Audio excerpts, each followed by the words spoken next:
बदनामे जमाना तरीन और इखलाकी तौर पर पस्त तरीन लोगों से उसका नाम जोड़ा गया,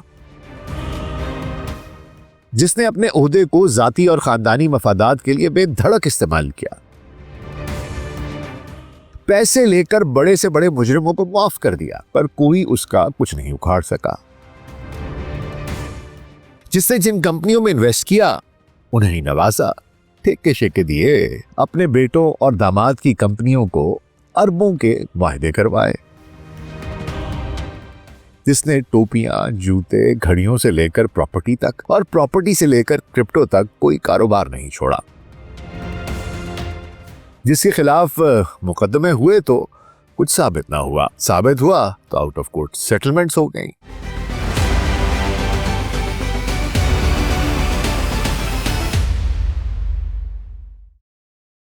global set podcast doctor Nasir Beg के साथ अभी खिदमत में हाजिर हैं जी। अस्सलाम वालेकुम। कहते हैं कि power corrupts and absolute power corrupts absolutely. और स्पाइडरमैन के चचा बेन ने भी कहा था कि with great power comes great responsibility. With great power comes great responsibility.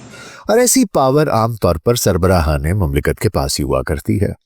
आज एक ऐसे ही पावरफुल सरबराह मुमलिकत की कहानी लेकर आपकी खिदमत में हाजिर हुए हैं, जो करप्ट था और फिर एब्सोल्यूट पावर ने उसे एब्सोल्यूटली करप्ट बना दिया। एक ऐसे सरबराह मुमलिकत की कहानी जो ताकत का जाती और खानदानी फायदे के लिए बेदरीग इस्तेमाल करता, जिसकी जिंदगी माली धोखाधड़ी से लेकर इखलाकी गिरावट तक के वाकयात से भरी पड़ी है। जिसने जिन कंपनियों में इन्वेस्ट किया उन्हें ही नवाजा, ठेके शेके दिए, अपने बेटों और दामाद की कंपनियों को अरबों के वायदे करवाए। जिसने टोपियां, जूते, घड़ियों से लेकर प्रॉपर्टी तक और प्रॉपर्टी से लेकर क्रिप्टो तक कोई कारोबार नहीं छोड़ा। जिसके खिलाफ मुकदमे हुए तो कुछ साबित ना हुआ, साबित हुआ तो आउट ऑफ कोर्ट सेटलमेंट्स हो गई। बदनामे जमाना तरीन और इखलाकी तौर पर पस्त तरीन लोगों से उसका नाम जोड़ा गया, पर उसे रत्ती बराबर फर्क नहीं पड़ा। जिसने अपने ओहदे को जाती और खानदानी मफादात के लिए बेधड़क इस्तेमाल किया, पैसे लेकर बड़े से बड़े मुजरिमों को माफ कर दिया, पर कोई उसका कुछ नहीं उखाड़ सका, न अदालत में न सियासी तौर पर। और वो आज भी तकड़ा स्ट्रांग खड़ा है, जिसके कारनामे सुनकर 90s का आवाज बैंड का वो गाना याद आ जाता है, मिस्टर फ्रॉडी, पैसे ठगे। अरे आप क्या सोचने लगे, मैं पाकिस्तान के किसी सियासतदान की बात नहीं कर रहा भाई, कोई शरीफ, कोई जरदारी, ऐसा कुछ नहीं। ना ही भारत के किसी नेता की बात कर रहा हूं, ना यूरोप या एशिया के किसी लीडर की। मैं बात कर रहा हूं आज की दुनिया की so called super power America के सदर डोनाल्ड ट्रंप की। तो हुजूर, आखिरी कहानी क्या है मिस्टर फ्रॉडिये की? क्या माजरा है, इल्जामात क्या हैं? ट्रंप खानदान क्या आगाज से ही अरबपति था कि ये नवाजिशें बाद में हुई? और फिर सदर बनने से पहले उनका रवैया कैसा था, उन पर क्या क्या इल्जामात लगे, और फिर सदर बनने के बाद क्या क्या गुल खिलाए, बच्चों और दामाद पर कैसे नजरे करम किया कि उनकी दौलत कई गुना हो गई, किन कंपनियों के शेयर खरीदे जिनको हुकूमती मुआहदों से नवाजा, मुजरिमों को प्रेसिडेंशियल पार्डन्स बेची। आज ट्रंप के फ्रॉड्स और हेरा फेरियों पर बात करेंगे। तो हुजूर अगले 10 से 15 मिनट तक ध्यान जरा इधर, और अगर हमारा कंटेंट पसंद आ रहा है तो वीडियो को लाइक और चैनल को सब्सक्राइब कर दीजिएगा। तो आइए आगाज करते हैं। ट्रंप का खानदान जर्मनी से आया था। उनके दादा फ्रेडरिक ट्रंप 1869 में जर्मनी के क्लास्टार्ट में पैदा हुए और 1885 में 16 बरस की उम्र में अमेरिका आ गए। वो बार्बर यानी हज्जाम थे, नाई थे, लेकिन अलास्का और कनाडा में गोल्ड रश के दौरान रेस्टोरेंट और होटल चलाए, जो अक्सर जिस्म फरोशी के अड्डों के तौर पर भी इस्तेमाल होते थे। उन्होंने इस कारोबार से अच्छा पैसा कमाया और 1905 में न्यूयॉर्क लौट आए। फ्रेडरिक ने बुनियादी तौर पर दौलत प्रॉपर्टी और रेस्टोरेंट बिजनेस से बनाई। उनके बेटे फ्रेड ट्रंप 1905 में पैदा हुए और 1920 की दिहाई में रियल एस्टेट का काम शुरू किया। उन्होंने सरकारी हाउसिंग सब्सिडी और टैक्स छूट का फायदा उठाकर ब्रुकलिन और क्वींस में हजारों अपार्टमेंट्स बनाए। फ्रेड अरबपति बने, लेकिन 1973 में अमेरिकी महकमा इंसाफ ने उन पर और नौजवान डोनाल्ड पर नस्ली इम्तियाज का मुकदमा दर्ज किया कि वो स्याह फार्म लोगों को अपार्टमेंट्स नहीं देते। ये केस 1975 में सेटल हुआ, जहां ट्रंप फैमिली ने इल्जामात की तरदीद की और बाद अज़ां मुनसिफाना हाउसिंग कवानीन की पाबंदी भी की। फ्रेड की दौलत तकरीबन $300 मिलियन थी, जो डोनाल्ड के हिस्से में आई। डोनाल्ड ट्रंप 1946 में पैदा हुए। उन्होंने वालिद के बिजनेस को मैनहट्टन में लग्जरी होटल्स, कैसीनोज और टावर्स में तब्दील कर दिया। ट्रंप नाम एक ब्रांड बन गया। ट्रंप खुद को सेल्फ मेड बिलियनर कहते हैं, लेकिन दरहकीकत वो खानदानी पैसे, बैंक कर्जे और टैक्स छूट से अमीर बने। उनकी दौलत पर हमेशा सवाल उठते रहे और वो 6 बार अपनी कंपनियों के दिवालियापन होने का ऐलान कर चुके हैं। ट्रंप की कारोबारी जिंदगी धोखाधड़ी से भरी पड़ी है। उन्होंने ठेकेदारों को अदायगियों से गुरेज किया जो उनका हक बनता था, टैक्स चोरी किया और ट्रंप यूनिवर्सिटी जैसे स्कैंडल्स में मुलव्वस रहे, जहां तलबा को धोखा देने के बाद इसके लिए $25 मिलियन की सेटलमेंट करनी पड़ी। ट्रंप पर मुतअद्दिद मुकदमात चले, जैसे 2024 में न्यूयॉर्क में हश मनी केस में 34 संगीन जराइम में मुजरिम ठहरे, जहां उन्होंने 2016 के इलेक्शन से पहले अदाकारा स्टॉर्मी डैनियल्स को $1,30,000 देकर खामोश करवाया था और इसको कवर करने के लिए जाली बिजनेस रिकॉर्ड बनाया था। दीगर केसेस में वफाकी इलेक्शन में मदाखलत, जॉर्जिया इलेक्शन फ्रॉड और खुफिया दस्तावेजात के केस शामिल हैं, जो सदारत की वजह से मुलतवी या ड्रॉप हो गए। 2025 में ट्रंप पर न्यूयॉर्क में सिविल फ्रॉड केस में $355 मिलियन का जुर्माना आयद हुआ कि उन्होंने असासों की गलत वैल्यू बताई है। ये सब माली करप्शन का एक पैटर्न दिखाई देता है, जो बताता यह है कि ट्रंप का ईमान है मुनाफा पहले, कानून बाद में। और मौसूफ महज माली करप्शन में ही मुलव्वस नहीं रहे, अखलाकी करप्शन में भी उनका नाम दुनिया के बदतरीन मुजरिमों में से एक के साथ जुड़ता है। ट्रंप और जेफरी एप्स्टीन 1980 की दिहाई के आखिर से दोस्त थे और उन्होंने एप्स्टीन के जेट लोलेता एक्सप्रेस पे कम से कम 7 बार सफर किया, पार्टीज में साथ जाते। 2002 में ट्रंप ने एप्स्टीन को अजीम आदमी कहा, जो जवान लड़कियों को पसंद करता है, कम उम्र लड़कियों को पसंद करता है। 2004 में झगड़ा हुआ जब ट्रंप ने एप्स्टीन को अपनी प्रॉपर्टी से निकाला, लेकिन 2025-26 में रिलीज होने वाली दस्तावेजात में इल्जामात है कि ट्रंप एप्स्टीन की कम उम्र लड़कियों की सरगर्मियों से वाकिफ थे। एक दस्तावेज में ट्रंप का नाम 8 बार आया, जिनमें फ्लाइट लॉग्स भी शामिल हैं। 300 दिन से ज्यादा ट्रंप ने एप्स्टीन फाइल्स दबा के रखी, कोशिश की कि इनकी किसी को हवा ना लगे। डिपार्टमेंट ऑफ जस्टिस को जानबूझकर प्रेशराइज करते रहे। एक केस में यह भी इल्जाम लगा कि ट्रंप और एप्स्टीन ने एक 13 साल लड़की का जिनसी इस्तेहसाल किया है, लेकिन यह केस ड्रॉप हो गया। तो हुजूर, ये जनाब की इखलाकी गिरावट का मुंह बोलता सबूत है। ट्रंप पहले अमेरिकी सदर हैं जो सदारत में मर्चेंडाइज बेचते हैं, जैसे कैप्स, जूते, घड़ियां, बाइबल्स और गिटार। 2025 में उन्होंने इससे $600 मिलियन कमाए।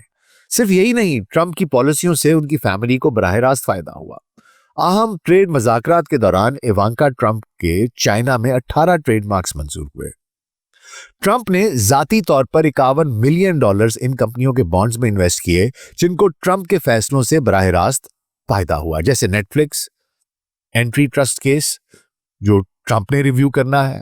इसके अलावा कोरवीव 6 बिलियन डेटा सेंटर्स के AI पुश है उससे, जनरल मोटर्स टैरिफ से production America shift, Boeing Trump की प्रमोशन, बात जाकर बताते रहे बोइंग खरीदो, कुछ बेच के भी आए। फिर ऑक्सीडेंटल पेट्रोलियम, उसके CEO की डोनेशंस और लॉबिंग, उसके बारे में बड़े से चर्चे होते रहे। तो ये जाती माली फायदा था जो कि ट्रंप ने हासिल किया। और ट्रंप की सदारत से दरअसल जनाब उनके खानदान ने सबसे ज्यादा फायदा मशरक वुस्ता से उठाया। जैरेड कुशनर, ट्रंप के दामाद, उनके तो 5 घी में और सर कड़ाही में। उन्होंने 2021 में एफिनिटी पार्टनर्स नामी फर्म बनाई, जिसमें सऊदी अरब की पब्लिक इन्वेस्टमेंट फंड से $2 बिलियन भेजे गए। कुशनर की फर्म को कतर, UAE और सऊदी अरब से अरबों डॉलर दिए गए। ये मुल्क ट्रंप की खारजा पॉलिसी में कलीदी अहमियत के हामिल हैं और उनके फैसले इन ममालिक को, जो मशरिक वुस्ता के हैं, उनको फायदे और नुकसान देते हैं।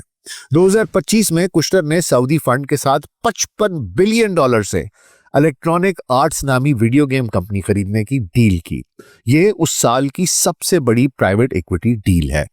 कुशनर ने इस्राएली इंश्योरेंस फर्म फिनिक्स में $250 मिलियन इन्वेस्ट किए और 2026 में क्लासपास और EGYM के मर्जर की $785 मिलियन की डील की क़यादत की। कुशनर की फर्म के असासे $48 बिलियन तक पहुंच गए हैं और वो सालाना $80 मिलियन फीस कमाते हैं। आप अंदाजा कर सकते हैं। और कुशनर ने इसके अलावा सियासी तौर पर भी बहुत फायदा उठाया। वो 2025 में गजा अमन डील में कलीदी किरदार अदा करते रहे, जबकि उनकी फर्म गजा की तामीर नौ से फायदा उठाने का मंसूबा रखती है। कुशनर ने कहा कि गजा की जो वाटर फ्रंट प्रॉपर्टी है वो बहुत कीमती है और इसे रिवियरा में तब्दील किया जा सकता है। यानी वो गजा के इंसानी बहरान, वहां नस्ल कुशी हो रही है, बच्चे भूखे मर रहे हैं और वो इस बहरान को रियल एस्टेट में फायदे के मौके के तौर पर देखते हैं। और ये सब ट्रंप भाईजान के आशीर्वाद से हो रहा है। कुशनर ने गजा डील के दौरान सऊदी फंड के साथ EA डील भी की है, जो कॉन्फ्लिक्ट ऑफ इंटरेस्ट की एक जिंदा मिसाल है। और इसके अलावा ट्रंप के बरखुरदारान, उनके बेटे डोनाल्ड जूनियर और एरिक ट्रंप ऑर्गेनाइजेशन चलाते हैं, जो मशरिक वुस्ता में अरबों डॉलर्स की होटल डील्स कर रही है। 2025 में सऊदी अरब में डाक ग्लोबल के साथ $10 बिलियन के प्रोजेक्ट शुरू किए, जिनमें Trump international golf club Riyadh शामिल है, जो होटल, गोल्फ कोर्स और 500 लग्जरी मेंशन्स पर मुश्तमिल है। और एक मेंशन की कीमत बताई जा रही है 6.7 से $24 मिलियन तक है। सऊदी अरब के दिरिया गवर्नमेंट डेवलपमेंट में ट्रंप ब्रांडेड प्रॉपर्टी की डील भी जल्द होने वाली है। सऊदी अरब जद्दा में ट्रंप टावर और रियाद में 2 मजीद प्रोजेक्ट्स। इसके अलावा UAE में 80 मंजिला ट्रंप टावर दुबई, जिसमें दुनिया का सबसे बुलंद आउटडोर पूल होगा। ओमान में ट्रंप इंटरनेशनल होटल और लग्जरी गोल्फ डेवलपमेंट। कतर में कतरी दियार के साथ लग्जरी गोल्फ रिजॉर्ट। इन डील से ट्रंप फैमिली को 2025 में $500 मिलियन और $50 मिलियन सालाना इसके अलावा मिल रहे हैं। एरिक और डॉन जूनियर, इनके मशरिक वुस्ता दौरों पर टैक्स पेयर्स के कहा जा रहा है कि $40,000 से ज्यादा खर्च हुए हैं। ये डील्स ट्रंप की सऊदी अरब, UAE, कतर पॉलिसियों से बराह रास्त जुड़ी हैं, जो करप्शन और कॉन्फ्लिक्ट ऑफ इंटरेस्ट की जिंदा मिसालें हैं।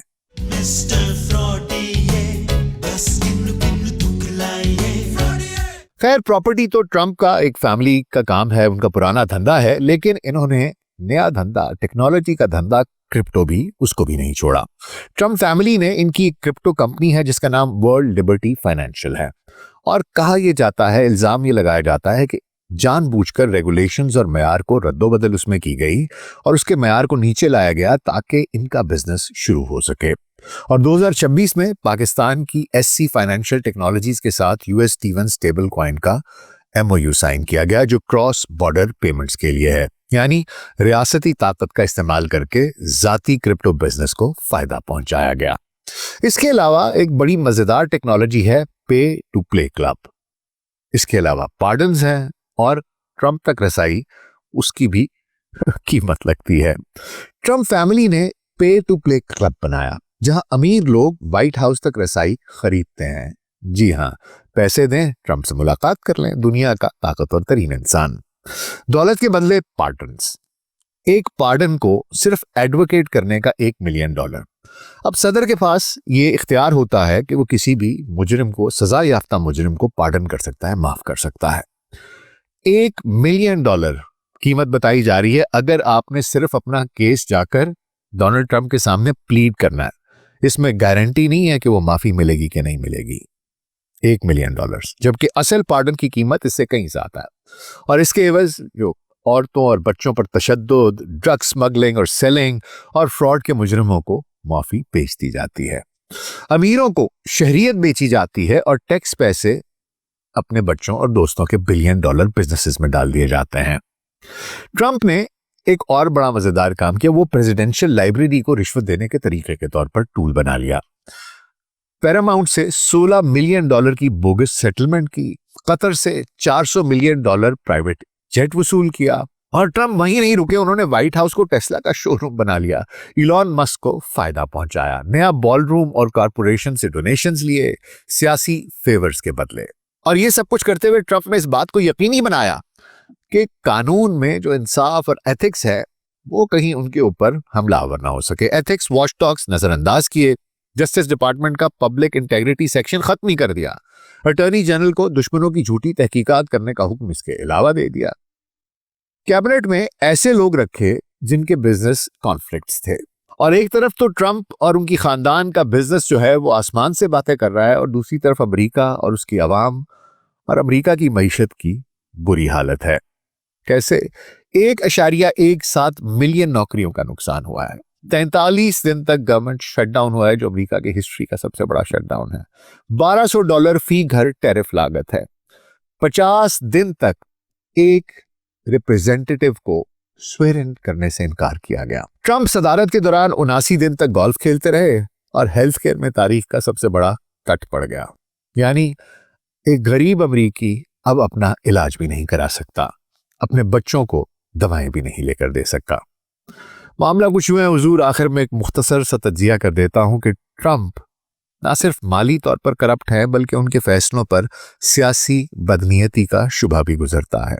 जैसे आइस को लेकर उनके हालिया फैसलों का मकसद अफरा तफरी फैलाना है, ताकि इंसरेक्शन एक्ट नाफिज करके 2026 के मिड टर्म इलेक्शंस को मुलतवी कर दिया जाए, क्योंकि इंतखाबात हुए तो डेमोक्रेट्स जीत जाएंगे और ना सिर्फ ट्रंप की सारी करप्शन को बेनकाब कर देंगे, बल्कि उन्हें इम्पीच भी कर दिया जाएगा। ये फैसले जैसे टैरिफ्स, शटडाउन्स और सियासी तहकीकात अमेरिका को तबाह कर रहे हैं, जबकि आम लोग महंगाई, बेरोजगारी और बीमारी की चक्की में पिस गए हैं। ट्रंप जानते हैं कि डेमोक्रेट्स की जीत से उनकी करप्शन का एहतसाब हो सकता है, इसीलिए वो शोर मचा रहे हैं, केओस क्रिएट कर रहे हैं, बहरान पैदा कर रहे हैं, ताकि निजाम मफलूज रहे। ये सियासत नहीं, बका की हिकमत अमली है, ताकि जो लुट वो मचा रहे हैं और उनका खानदान मचा रहा है वो मचाता रहे। अमेरिका जाए भाड़ में, अमेरिकी आवाम जाए भाड़ में, अमेरिकी निजाम जाए भाड़ में, अमेरिकी जमहूरियत जाए भाड़ में, अमेरिकी मईशत जाए भाड़ में। खैर, तारीख में वो अपना नाम रकम करवा चुके हैं, अमेरिका के करप्ट तरीन सदर के तौर पर। वो कहते हैं ना कि बदनाम होंगे तो क्या नाम ना होगा, तो ट्रंप भाई पर यह बात फिट बैठती है। This program dedicated to mister फ्रॉडिये, मिस्टर ट्रंप। अपना बहुत ख्याल रखिएगा। शुक्रिया।